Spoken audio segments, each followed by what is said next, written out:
Well, that's a pleasant surprise. Texas Tech, after losing at Arizona, rises in the AP poll. Just how much? We'll discuss that, as well as look at the next 4 games for your Red Raiders and why it's critical Texas Tech at least wins 3, while also looking at the latest Bracketology projections.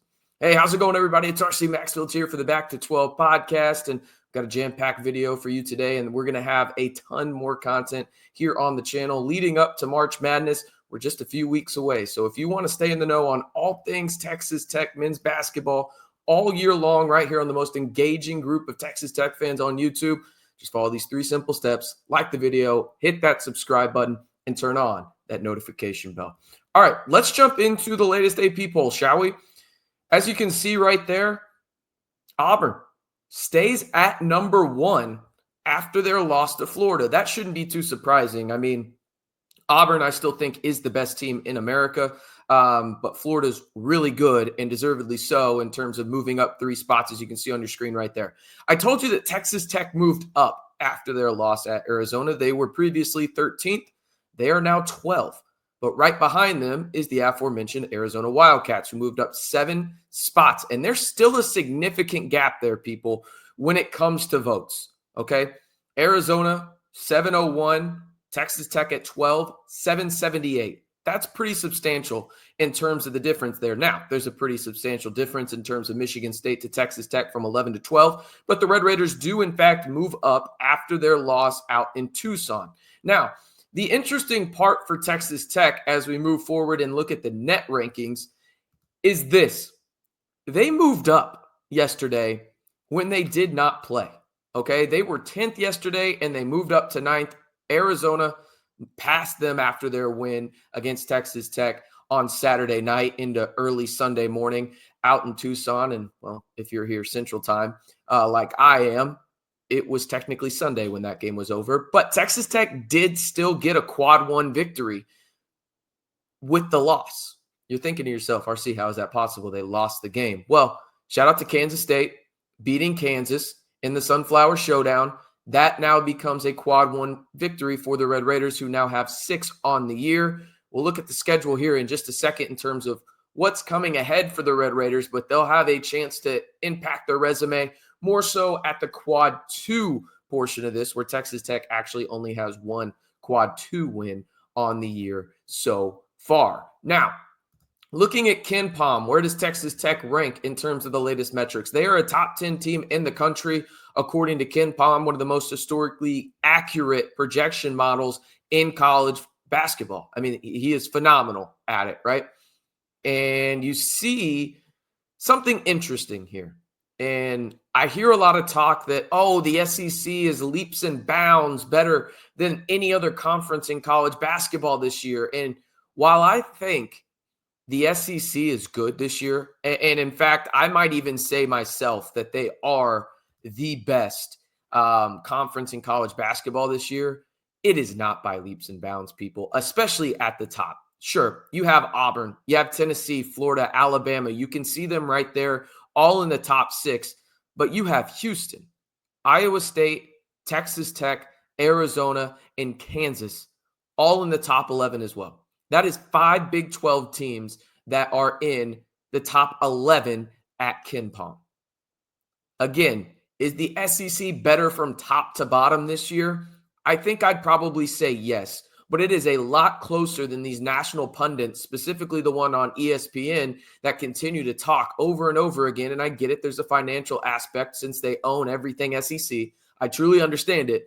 But the Big 12 and the SEC are much closer than they're giving credit for from a national perspective. And I think it's even better than the Big 10. I hear some people say the Big 10 is better than the Big 12. I really don't know what brand of basketball you want to see or expect, but Texas Tech is in the second best conference in America this year, and that is the Big 12. All right, enough of my ranting there. Let's go look at T-Rank. Bart Torvik got Red Raiders in the top 10 as well. 8th right there, just behind Arizona. You've got Houston at number 1. They're facing off against a top 26 team, according to Bart Torvik, not in the AP poll, but according to his rankings and rating system. and Baylor tonight on ESPN. But you have Houston, Auburn, Duke, Florida, Tennessee, Alabama, Arizona, and Texas Tech. Now, it's super interesting from this standpoint for Texas Tech as we go and focus on their schedule now. As you can see on your screen, they play Arizona State, at Oklahoma State, at TCU, and then back home against West Virginia, right? That's obviously critical for Texas Tech in terms of accumulating really solid Q2 wins there, okay? You're going to be favored in each and every one of these basketball games. Against Arizona State, you're probably going to be at least 11.5-point favorites. At Oklahoma State, I think you may be double-digit favorites there too, maybe 9.5, right? TCU, you're going to be 5, 6, 6.5-point favorites against the Horned Frogs. And you're going to be favored against West Virginia, albeit by probably 7 or 8 at home. You have every opportunity, if you're Texas Tech, to improve to 13-3 on the season. At worst, you should go 3-1 in this 4-game stretch. Because if you go 4-0, you're going to get 4 quad 2 wins, and that will get you to 5, okay, on the year. And again, that ebbs and flows. You may have more here or there. Quad 1 and quad 2 go back and forth, especially when those teams are very close to the lines, whether that's top 30 if it's a home game, whether it's top 50 neutral site, or top 75 for a true road game. Those wins ebbs and flows. But if you can go 4-0 or 3-1 at worst, you head into arguably the most difficult week in the Big 12 for any team this season, where you play Houston at home on Monday night, a quick turnaround, I might add, for the Red Raiders, but at least they don't have to travel after playing on Saturday at home against West Virginia for the Houston game. And then you go to Allen Fieldhouse to start March, okay? The interesting part for Texas Tech is this, okay? They did lose at Arizona. You see it there on your screen, by 9 points after having a 7-game win streak. As of right now, Texas Tech is one of 9 teams in college basketball at the time you're hearing this, February 10th, which is a Monday, where they fit the KenPom criteria to win a national title, okay? Let's go back to KenPom real quick so y'all can look at the numbers yourselves real quick on the screen there. But what is this KenPom rating, you might ask?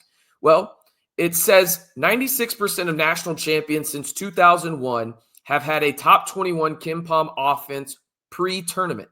91% of national champions since 2001, have had top 31 KenPom defenses pre-tournament. The only 9 teams that currently fit that criteria are Illinois, Iowa State, Maryland, Houston, Arizona, Duke, Florida, Auburn, and your Red Raiders. And Texas Tech they're in there, okay? In terms of, obviously they've got it covered in terms of the top 21 offense. You can see it right there. They're 10th. They're a little closer on the defensive side to falling out, 28th. But I expect that to improve over the next 4 games with who you have on the slate. But where would this put Texas Tech when it comes to bracketology? And if y'all know anything about me, I don't start talking about bracketology really heavily until right now. Because, listen, bracketology is not an exact science, but I'll get it on your screen in terms of the latest projections for the NCAA tournament. This is from CBS Sports. You have Texas Tech as a 5 seed in Seattle playing McNeese and Will Wade. I would not like that matchup, because then you would have to face off, if you win there, more than likely against Rick Pitino. And yeah, good luck. That team is physical as hell, and it feels like a matchup that Texas Tech would not love to see against the Johnnies. Also in your region, you have the defending national champions in UConn. They haven't looked great, but when they get to the tournament, they turn the light switch on, right? Florida easily could be a 1 seed. Clemson just beat Duke. Wisconsin, solid 3 seed. Missouri, maybe one of, if not the biggest surprises in all of college basketball after going winless in the SEC last year, 0-18. They are firmly in the tournament. Our Coach Gates' crew there in Columbia. So this is a tough region for Texas Tech, and one I truthfully would want no issues with. I just wouldn't want to deal with it, okay? Don't love that one. We'll switch over, and this is a little bit more my liking, let's go ahead and say. We'll switch on over, and this is on 3. ESPN doesn't allow their new bracketology projections to go out till Tuesday, so we'll talk about that later in the week. As you can see, the Red Raiders are a 3 seed in the South region. That means they would be playing in Auburn's region, who is more than likely going to be the number 1 overall seed in the entire tournament. Why is this interesting? Look at who the 2 seed is. Right? You've played them already one time this year in the Texas A&M Aggies. You lost that game by 5 points at Dickies Arena in Fort Worth without JT Toppin. I could make the argument that Texas Tech is better than Texas A&M. Now, again, these are all projections. Obviously, it really doesn't matter in the grand scheme of things. But the reason, as I get back on the screen here for you guys, that we discussed this here on the channel is you can get a relatively solid idea, right? Are these people that are putting out bracketology, projections on the committee? Obviously not. But you can get a relative idea by looking at the metrics, whether that's net, KenPom, Bart Torvik, BPI, right? You can look at quad ones, and then you can translate that to bracketology and think for yourself in terms of, okay, well, if Texas Tech has this, they should be on this seed line or in this range, right?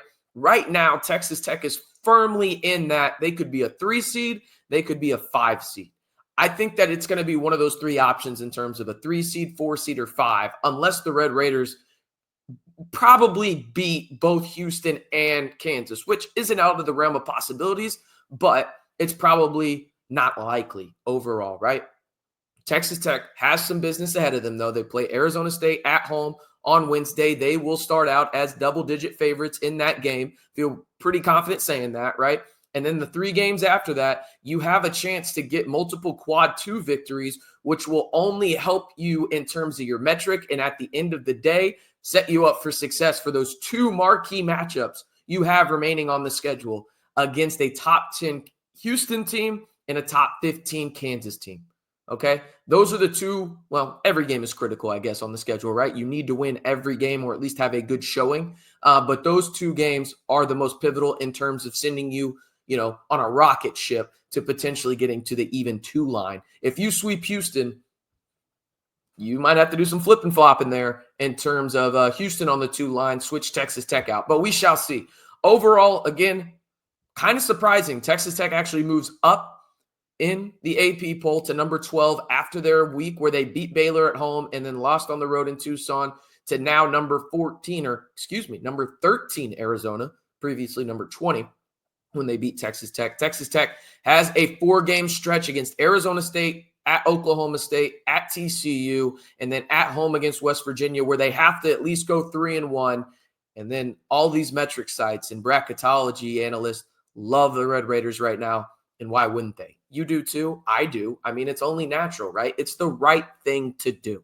And another right thing to do is like the video and hit that subscribe button if you want 100% free content on your Red Raiders all year long right here on the most interactive and largest group of Texas Tech fans on YouTube, over 11,500 strong. Can't beat it, people. It's 100% free. You might as well be a part of the community. And the easiest way to do that is like the video, hit that subscribe button, and turn on that notification bell to join the Back to 12 squad today. And as always, stay safe and Wreck 'em Tech.